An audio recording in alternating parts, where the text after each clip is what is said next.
sebelum kita masuk pada resusitasi neonatus, teman-teman, ya kan?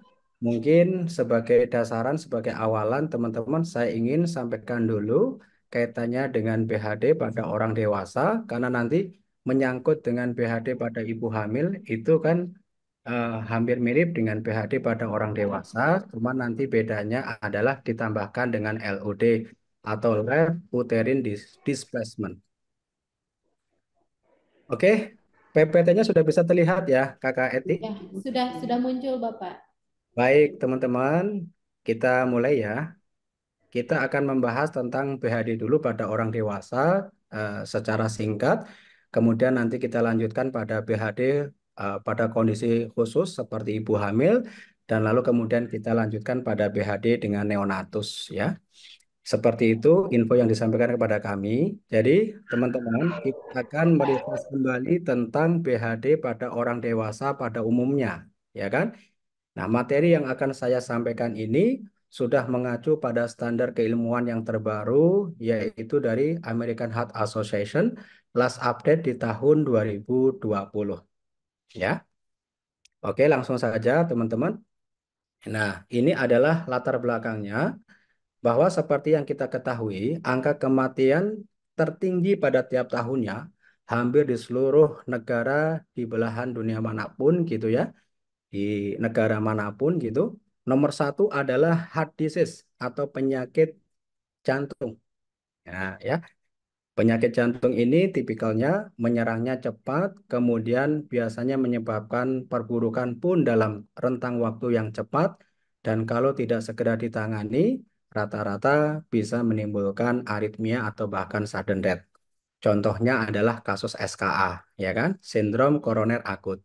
Ini terjadi secara cepat, perburukannya juga cepat. Kalau tidak segera ditangani, maka ya di jam-jam awal itu merupakan jam yang sangat rawan, maka potensi untuk terjadi henti jantungnya sangat tinggi.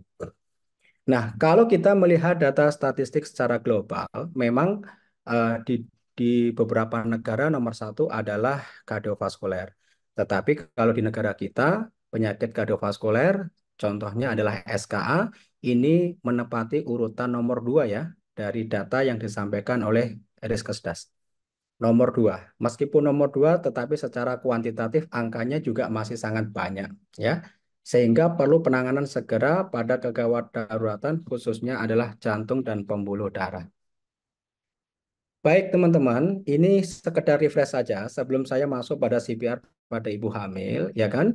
Bahwa yang dimaksud dengan CPR atau resusitasi jantung paru (RJP) adalah serangkaian tindakan memberikan nafas buatan dan pijatan jantung dari luar pada penderita yang mengalami henti nafas dan henti jantung.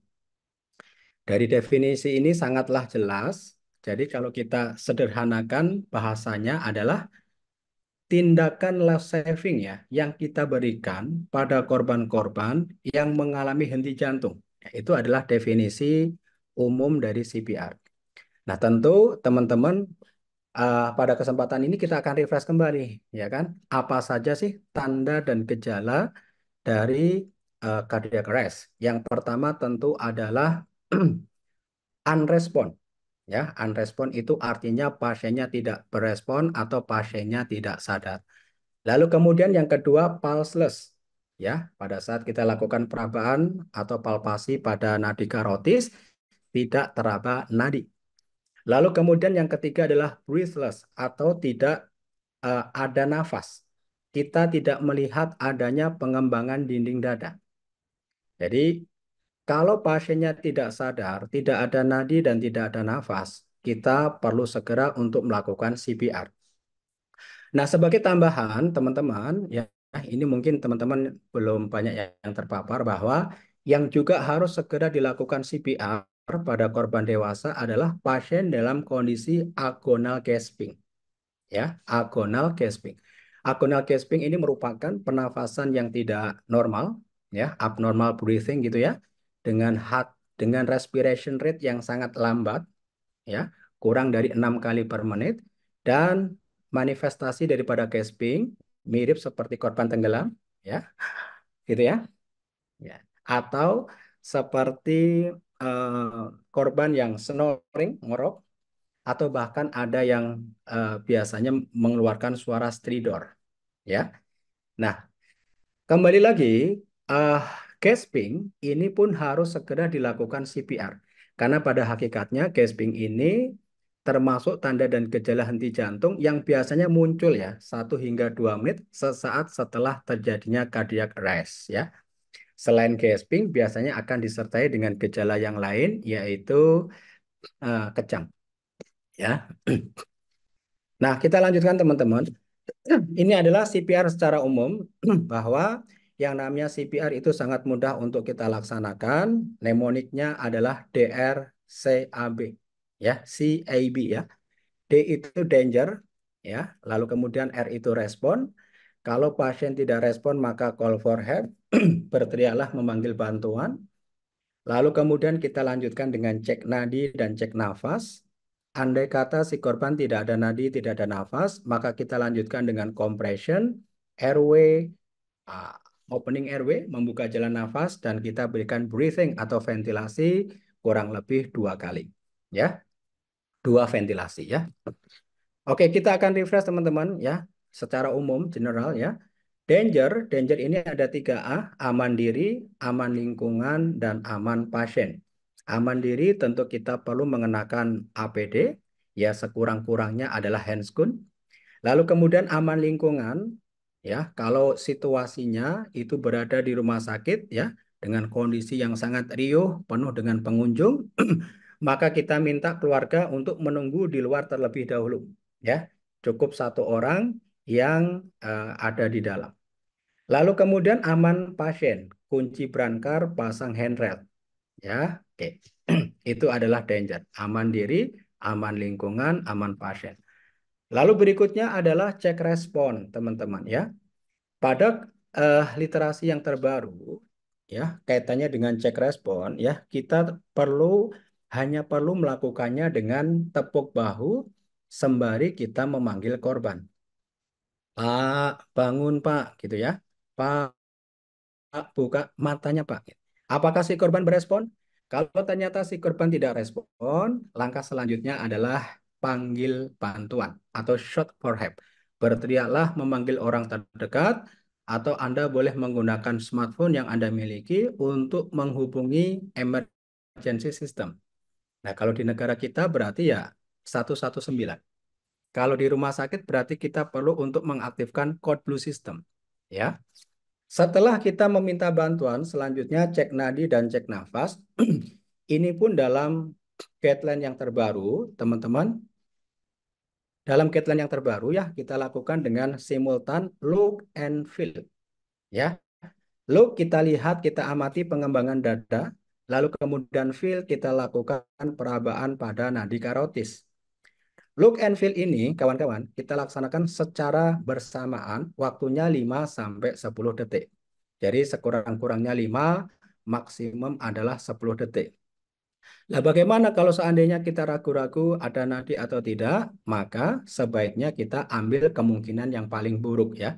Kita anggap si korban tidak ada nadi, tidak ada nafas, lalu kemudian kita lakukan CPR ya.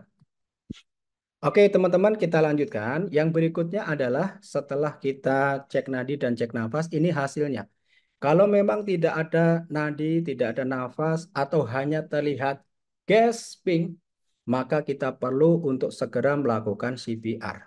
Ya, CPR pada korban dewasa adalah 30/2, 30 untuk kompresi, 2 untuk ventilasinya. Ya. Kemudian kalau ternyata hasilnya nadi teraba, nafas tidak ada, maka kita cukup memberikan ventilasi atau rescue breathing. Ya, jumlahnya adalah 10 kali per menit. Ya, jadi setiap 6 detik kita perlu remas backingnya sekali. Dihitung nanti 1, 2, 3, 4, 5, back 1. 1, 2, 3, 4, 5, back 2 ya. Dan seterusnya. Sampai 20 ventilasi. Kalau sudah 20 berarti sudah 2 menit. Kita perlu untuk melakukan evaluasi terhadap nadi dan nafas. Kalau ternyata Kalau ternyata nadi sudah teraba, nafas ada, maka yang kita lakukan adalah recovery position. Miring mantap. Miring mantap ini kita lakukan pada korban yang mengalami henti jantung di luar rumah sakit, ya, untuk mencegah aspirasi. Nah, setibanya ambulans di lapangan, maka kita perlu untuk membawa korban tersebut ke rumah sakit guna untuk mendapatkan perawatan pasca henti jantung, ya, atau perawatan post cardiac arrest, ya. Nah, kita masuk ke primary assessment, airway, breathing, sirkulasi, disability, exposure, kita kaji, kita tangani. Lalu kemudian kita lanjutkan ke secondary assessment, lakukan anamnesis dengan pendekatan samples atau kompak, ya, ditanya keluhannya, obat yang sering dikonsumsi, makanan terakhir, penyakit penyerta, alergi, serta kejadiannya seperti apa tadi. Dan yang tidak kalah penting, teman-teman, setelah kembali nadinya secara spontan adalah kita perlu untuk bekerja sama ya dengan tim medis, perawat, bidan, semuanya kita libatkan ya, laboran, untuk mencari 5H dan 5T. 5H 5T ini merupakan penyebab henti jantung yang reversibel.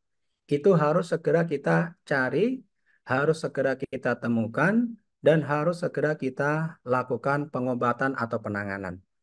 Tujuannya apa? Supaya tidak terjadi rekarensi cardiac arrest atau henti jantung yang berulang.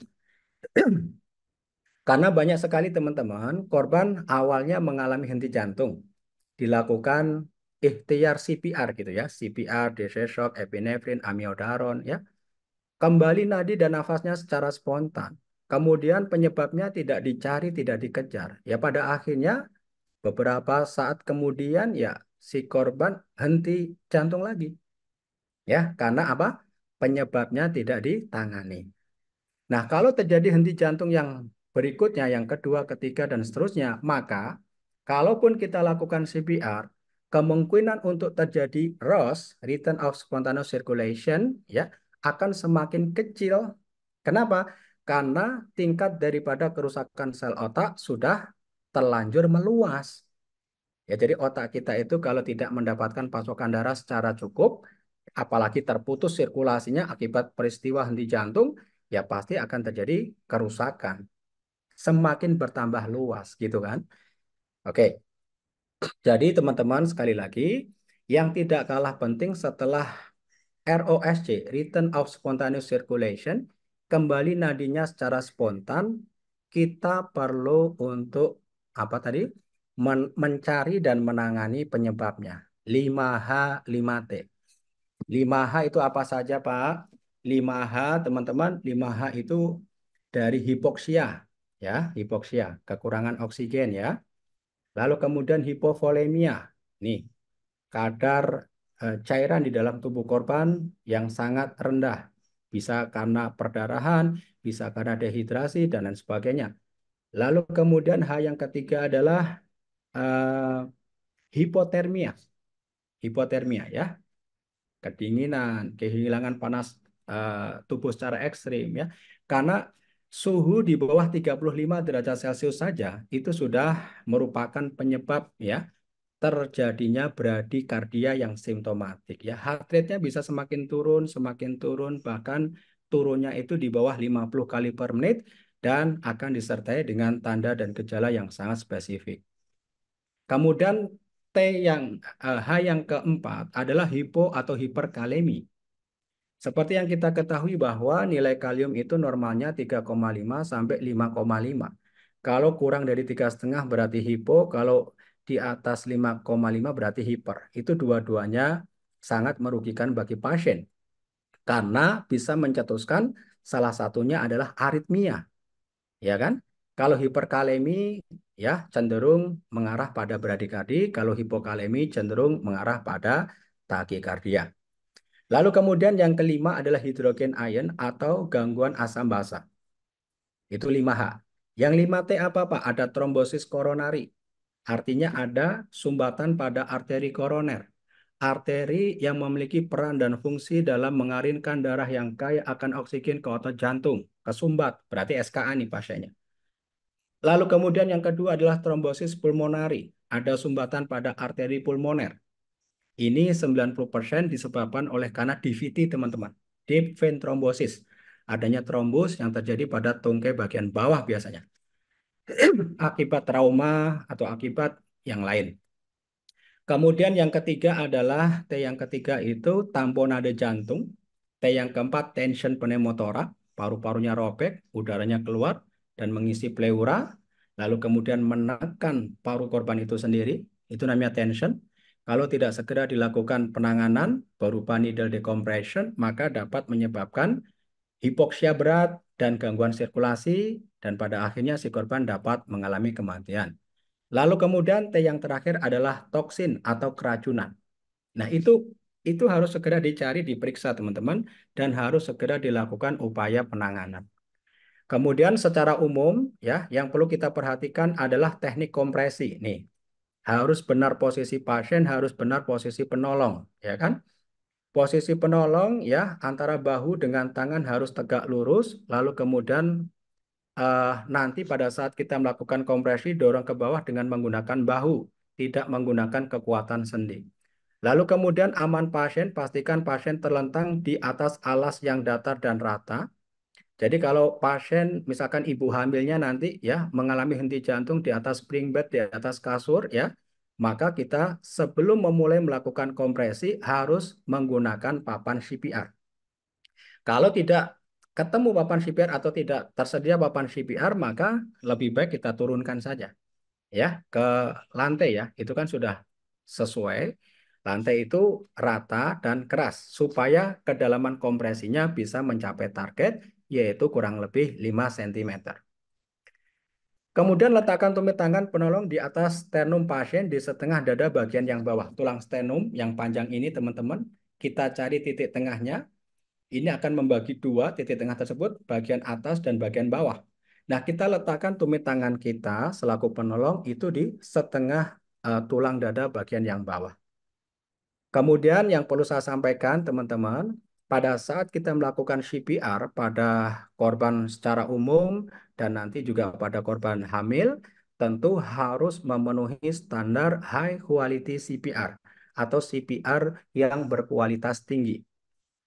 Lalu bagaimana CPR yang berkualitas tinggi itu, teman-teman? Ada 5 hal yang harus terpenuhi. Disimak baik-baik ya. Ada 5 hal yang harus terpenuhi. Yang pertama kaitannya dengan kecepatan. Kecepatannya 100 sampai 120 kali per menit ya. Itulah pentingnya kita mengatur tempo ya. Tuh, 2, 3, 4, 5, 6 gitu. Jangan terlalu cepat ya. Lalu kemudian aspek yang kedua yang harus kita perhatikan saat melakukan kompresi dada agar berkualitas CPR kita adalah kedalaman, kawan-kawan. Kedalamannya sekitar 2 inci atau 5 cm. Ya. Kemudian perbandingan kompresi dan ventilasi 30:2, 30 untuk kompresi, 2 untuk ventilasinya. Lalu kemudian berikan recoil dada secara sempurna. Ini penting nih. Pada semua case harus kita memberikan recoil dada secara sempurna. Baik itu korbannya adalah bayi, anak, dewasa, maupun ibu hamil sekalipun. Ya, recoil dada harus sempurna. Ya, yang dimaksud recoil apa? Pada saat kita melakukan penekanan, set, ya, selepas kita tekan, berikan kesempatan dinding dada untuk mengembang lagi secara spontan, secara sempurna. Kalau kita terlalu menekan, recoilnya tidak sempurna, maka ini akan mengakibatkan peningkatan tekanan intratorasik, tekanan intratorak akan meningkat, ya kan? Dan hal ini sangat berbahaya, kawan-kawan, karena dapat menekan vena cava inferior, selaku venous return yang akan membawa darah kembali lagi ke jantung. Nah, kalau darah yang akan kembali lagi ke jantung itu tertahan, maka cardiac fill-nya juga akan turun. Kalau cardiac filling-nya turun, ya kan, maka otomatis cardiac output-nya juga akan turun. Nah, perlu hadirin sekalian ketahui dan ingat bahwa yang namanya CPR atau RCP itu sangat dipengaruhi oleh cardiac output. Kalau cardiac output-nya bagus, cardiac output-nya maksimum begitu ya, jumlah darah yang keluar dari jantung banyak, itu bahasa mudahnya itu, maka potensi untuk ROSC juga semakin tinggi. Tetapi sebaliknya, kalau cardiac outputnya rendah, maka untuk terjadi ROSC juga semakin kecil. Dan salah satu upaya untuk ya menjaga agar cardiac output tetap maksimal adalah kita memberikan recoil dada secara sempurna. Kemudian yang berikutnya adalah minimalkan interupsi. Jadi RJP pada siapapun ya, itu harus minimum interruption. Kita tidak boleh menghentikan RJP terlalu lama atau terlalu sering. Jangan. Kalau terpaksanya Anda menghentikan CPR, itu maksimal 10 detik. Itu pun alasannya sebetulnya sudah ditetapkan ya oleh American Heart Association di dalam full text-nya. Ada 5 hal itu. Yang pertama yang Anda diizinkan untuk menghentikan RJP adalah Anda ingin melakukan cek nadi dan cek nafas. Boleh, tapi tidak boleh lebih dari 10 detik. Lalu kemudian yang kedua adalah pada saat Anda ingin melakukan analisa irama. RJP memang harus dihentikan pada saat analisa irama, tapi tidak boleh lebih dari 10 detik.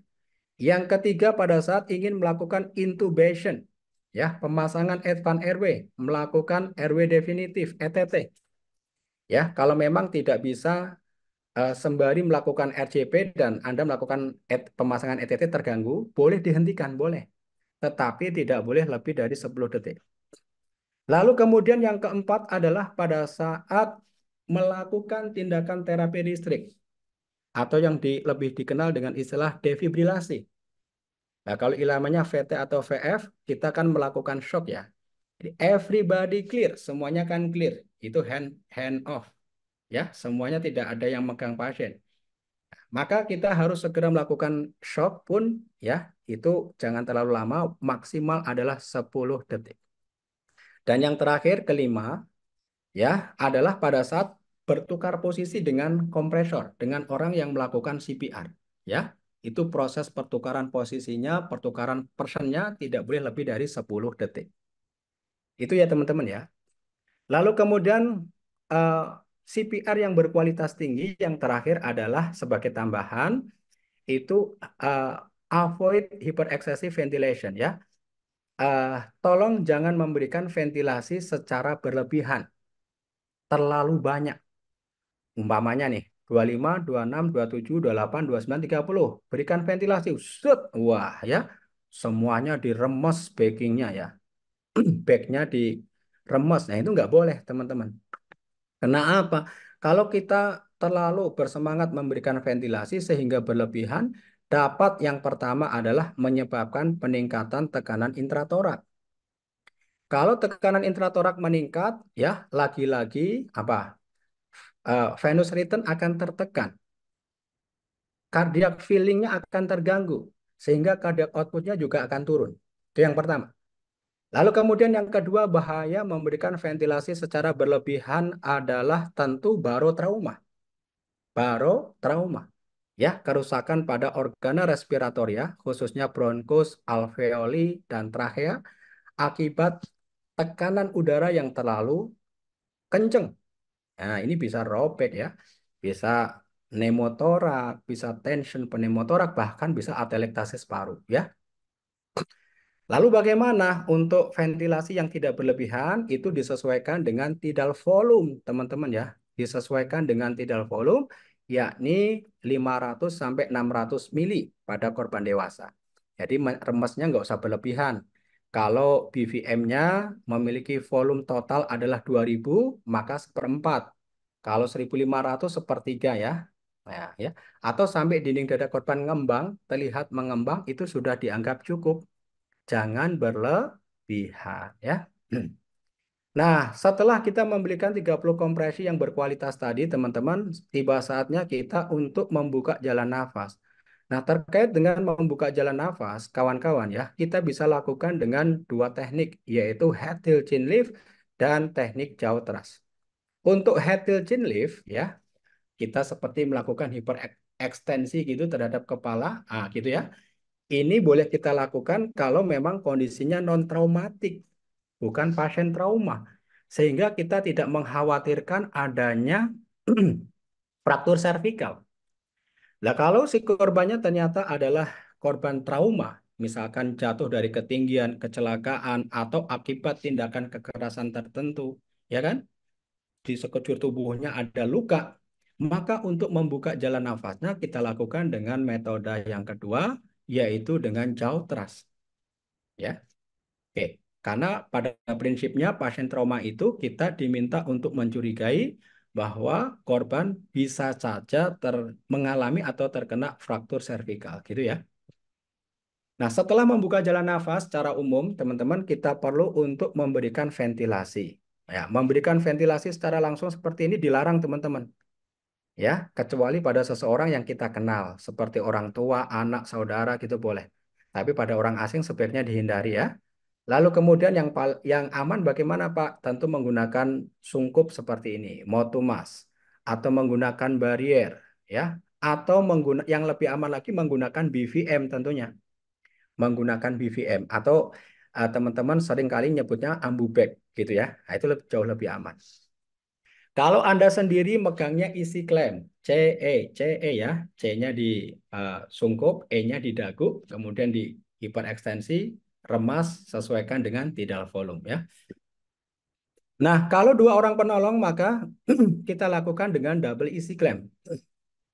Yang berada di atas kepala korban ini fokus melakukan apa ini claiming supaya tidak terjadi leakage atau kebocoran, dan yang di samping fokus melakukan bagging. Nah, setelah si korban berespon, maka kita cek kembali nadi dan nafas.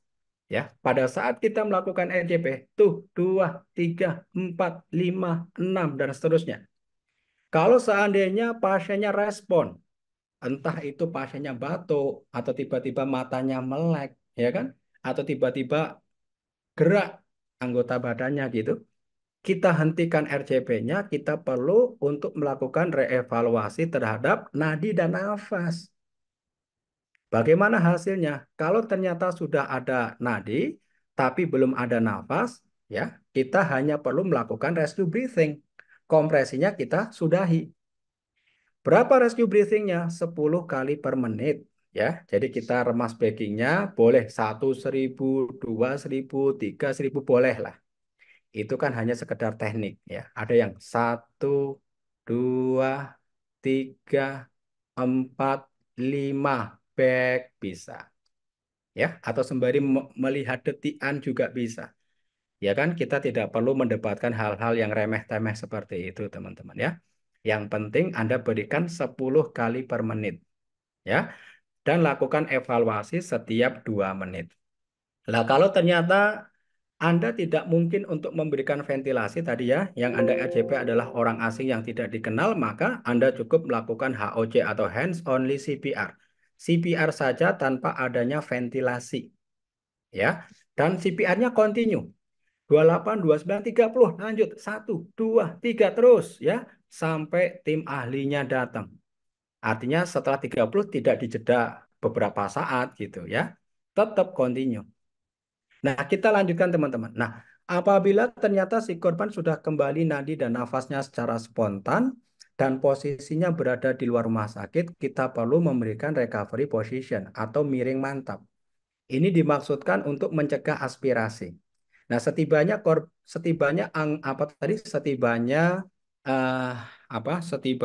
eh, tim ambulan datang ke lokasi, maka kita perlu membawa korban ini ke rumah sakit guna dilakukan penanganan lebih lanjut ya. Saya rasa itu kaitannya dengan CPR pada umumnya, ya kan? Lalu kemudian teman-teman, sebelum kita ke ibu hamil, teman-teman ya, secara umum juga teman-teman, kita diminta untuk menggunakan AED. Ya, jadi kata AHA, kalau sudah tersedia AED, kita harus menggunakan AED. Termasuk ibu hamil, boleh nggak Pak dilakukan apa itu AED atau dilakukan defibrilasi? Ya boleh, ya kan? Boleh. Nah, AED. Nah, ini teman-teman secara data statistik ya, kalau ada orang mengalami henti jantung, lalu kemudian kita menolongnya menggunakan AED, maka angka keberhasilannya bisa meningkat 40 hingga 60%. Ya, itu data riset yang terakhir. Jadi alat ini sangat membantu, fungsinya adalah untuk memberikan listrik ke jantung secara otomatis dari luar ya. Maka gunakanlah AED jika sudah tersedia, termasuk sekali lagi pada ibu hamil ya. Caranya adalah yang pertama tekan tombol on ya, tombol on yang biasanya berwarna hijau dipencet dulu ya. Kemudian tunggu beberapa saat, maka AED akan mengeluarkan perintah ya. Jadi AED akan mengeluarkan perintah. Bahasa mudahnya itu AED bisa ngomong lah. Perintah yang pertama apa? Apply pads. Pasang padnya. Kalau Anda diminta untuk melakukan pemasangan pad ya segera ditempelkan. Yang satu di sternum, lalu yang kedua adalah di apex. Ya, jangan sampai ketukar. Oke. Nah, setelah Anda masang pad, yang berikutnya adalah AED secara automatically akan melakukan analisa irama. Jadi kata-katanya begini biasanya teman-teman ya. AED analyze heart rhythm, ya, stop CPR. Jadi kalau kita diminta untuk menghentikan RCP, maka kita juga harus menghentikan RCP-nya sementara waktu. Kenapa harus dihentikan, Pak? Supaya tidak bias. Itu irama bersumber dari hasil kompresi atau murni dari jantung si korban. Maka hentikan. Kasih kesempatan AED untuk menganalisa irama secara benar. Dan berikutnya, kalau memang ada perintah dari AED bagi kita untuk memberikan shock, maka segera Anda tekan tombol shock-nya. Nah, pastikan tidak ada yang menyentuh pasien saat akan memberikan shock. Jadi kata-katanya begini di alat ya. Shock advice. Press the orange button now. Ya, biasanya begitu kata-katanya ya. Pencetlah tombol shock sekarang juga. Kebetulan biasanya yang berwarna oranye, ya kan? Ada juga sih yang tidak berwarna oranye juga ada teman-teman ya. Tapi rata-rata ya yang saya temukan pabrikan itu membuat warnanya oranye. Nah, tapi sebelum Anda memencet tombol shock, benar-benar pastikan bahwa tidak ada lagi ya yang menyentuh pasien. Everybody clear, yang lain harus clear, nyingkir ya. Kemudian shocking breath. Kemudian kita lanjutkan RCP. Set, set, set ya, itu. Nah, ini adalah beberapa komplikasi RCP kalau kita tidak melakukannya dengan teknik yang benar. Ya, komplikasi tersebut bisa datang dari hasil kompresi atau mungkin ventilasi yang salah, ya. Seperti patah tulang iga, kemudian kontusio paru, ya, kontusio hepar, bahkan sampai penumpukan udara di bagian lambung. Ini karena ventilasi yang berlebihan, ya, sehingga separuh yang lain akan masuk di bagian abdomen, makin buncit, ya, tekanan intraabdomen meningkat. Nah, itu yang dikhawatirkan, ya. Nah, teman-teman, kapan kita menghentikan CPR secara umum? Yang pertama, setelah 30 menit tidak ada hasil, sebaiknya dihentikan. Lalu kemudian bila ada respon dari pasien, pasien sudah respon, sudah ada nadi, hentikan. Ya, penolong sudah lelah, lalu kemudian sudah ada penolong yang lebih ahli, sudah ada tanda-tanda kematian. Tanda-tanda kematian di sini yang dimaksud adalah tanda kematian biologis ya, di mana kerusakan sel otak itu sudah irreversible, ya sudah terjadi yang namanya livor mortis kebiruan, rigor mortis kekakuan, ya hipotermi, ya dingin akralnya ya. Lalu kemudian pupil midriasi sempurna melebar ya, atau yang terakhir itu sudah muncul lebam mayat. Kalau sudah seperti itu sebaiknya dihentikan karena peluang untuk ROS juga sangat kecil. Lalu kemudian yang berikutnya adalah instruksi dari ahli atau dari dokter. Ya, dokter menyatakan cukup, maka sebaiknya dihentikan. Itu tadi adalah refresh ya CPR secara umum, secara general pada korban dewasa. Lalu bagaimana CPR pada ibu hamil? Teman-teman, secara umum, secara konsep ya, secara fundamentum ya itu semuanya sama. Tahap-tahapan kita melakukan RJP pada ibu hamil dan pada ibu atau dewasa yang lain sama. Tahapannya sama ya. Dimulai dari D, danger, aman diri lingkungan pasien, lalu kemudian cek respon, ya kan? Lalu kemudian cek nadi, cek nafas, ya. Eh, Mohon maaf, setelah tidak ada respon kita minta tolong, kemudian baru cek nadi, cek nafas, ya kan? Kalau nggak ada nadi, nggak ada nafas, segera kita lakukan RCP. Ya.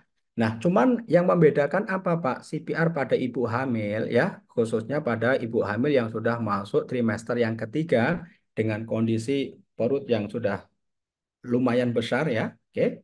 Nah, itu kita perlu menambahkan istilahnya LUD. Nah, ya. LUD. Kalau boleh saya menuliskan di kolom chat teman-teman guna membantu Anda semua ya. Namanya adalah LUD atau kepanjangan dari left ya. Left punya adalah uterine, D-nya adalah displacement ya.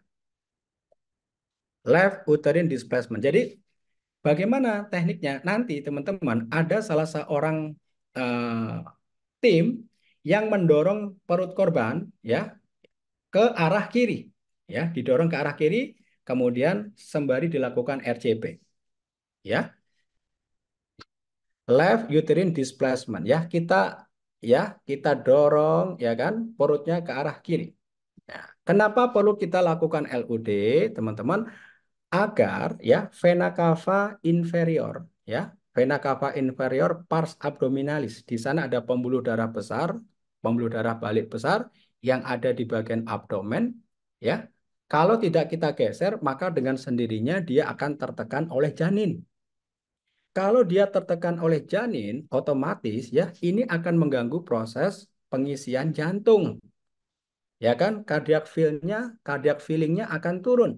Kalau cardiac feelingnya turun, pengisian jantungnya turun, maka secara automatically, ya kan, eh, apa, cardiac outputnya juga turun. Kalau cardiac outputnya turun, maka kemungkinan untuk ROSC juga semakin kecil. Jadi bedanya di situ, ya. Jadi kita hanya perlu menambahkan LUD tadi, ya. Kita dorong perut korban ke arah kiri. Nah, sebagai tambahan, teman-teman, kalau kita baca di guideline bahwa nah, kalau henti jantungnya di dalam rumah sakit ya, setelah kita melakukan CPR, ya kan, dua kali shock, misalkan iramanya shockable, VT tanpa nadi atau VF, kita sudah memberikan dua kali shock, jebret, masuk epinefrin, ya kan, kalau memang eh, belum ada tanda-tanda untuk ROSC, ya, kondisinya masih acek, ya dengan yang awal tadi kita temukan, maka di guideline tersebut disebutkan kita perlu untuk segera kolaborasi dengan tim bedah ya, khususnya adalah dokter OB ya, obstetrik ya, untuk segera melakukan seksio cesarean ya.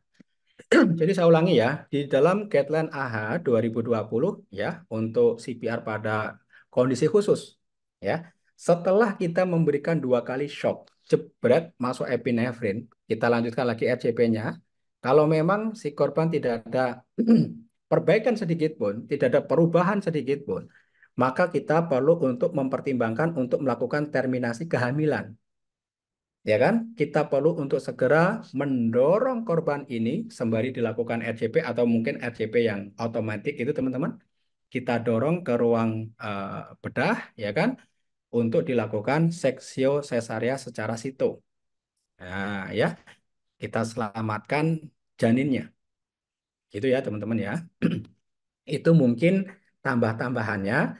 Jadi saya simpulkan perlu dilakukan LUD dan tadi ya, kalau sudah dua kali shock, kemudian masuk epinefrin dan tidak ada tanda-tanda akan datangnya ROSC, maka sebaiknya kita pertimbangkan untuk konsul dengan expert, dengan ahli, dengan konsulen, ya kan, untuk segera melakukan terminasi kehamilan, ya kan. Bahkan disampaikan dilakukan RCP sembari jalan, didorong ke ruang OK untuk menjalani SC Sito, ya. Saya rasa itu, ya, itu tadi adalah CPR pada ibu hamil dan apa itu CPR pada orang dewasa secara umum.